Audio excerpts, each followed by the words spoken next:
ఇంకోసారి ఈ ప్లేస్‌కి రావాలంటే డెఫినిట్‌గా ఆలోచించాలి. Hi friends! ఈరోజు నేను పెద్ద రుషికొండలో ఉన్న హ్యాంగౌట్స్‌కైతే వచ్చాను. వర్క్ షెడ్యూల్‌లో పడి బాగా బిజీ అయిపోయిన మాకు హ్యాంగౌట్ అవ్వడానికి ఇదే మంచి టైం అనిపించింది. కానీ ఇక్కడికొచ్చి చూస్తే లోన 2 టేబుల్ తప్ప మిగతా టేబుల్లన్నీ ఖాళీ ఉన్నాయి.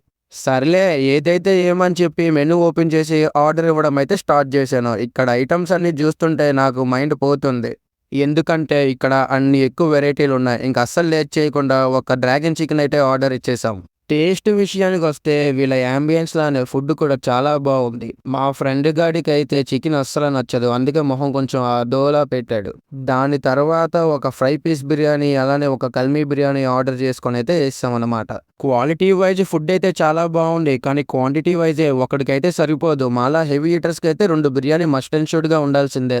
ఇంక మా బాబాయ్ గాడు చేత్తో తింటే ఎక్కడ త్వరగా అయిపోద్దా అని చెప్పి పాపం ఆ స్పూన్‌తో ఇద్దులు పడుతున్నాడు. ఇంక మా వోడు ఎలాగైతే ఏమి వచ్చినందుకు తినాలి గదా అని చెప్పి స్లోగా తింటున్నాడు. బోనస్ కింద మనోడు బిర్యానీలో యాలకేసాడు. నాకు బిర్యానీలో యాలకొస్తే బీపీ 101 కొడతది. ఇంకా ఇలా కాదని జెప్పేసి మేము మళ్ళీ ఒక ఫ్రైడ్ రైస్ అయితే ఆర్డర్ ఇచ్చామనమాట. ఈ ఫ్రైడ్ రైస్ వచ్చేసి మిక్స్‌డ్ ఫ్రైడ్ రైస్ అన్నాడు గానీ ఇందులో చికెను, గుడ్డు తప్ప ఏది తగల్లేదు. మేము చేసిన తప్పేంటంటే మేమొచ్చింది వీక్ డేలో. ఇదే వీకెండ్‌లో వచ్చుంటే జనాలతో ఉండి కొంచెం రెస్టారెంటే ఫీల్ అద్దును. ఇంక దాని తర్వాత జటాక్స్‌లోకొచ్చి ఒక ఫ్యామిలీ ప్యాక్ ఐస్ క్రీమ్ అయితే ఏసేసామనమాట. మా వోడు ఐస్ క్రీమ్ తినడానికి చాలా కష్టమైతే పడ్డాడు. Good part of the day ఏంటంటే ఇదే.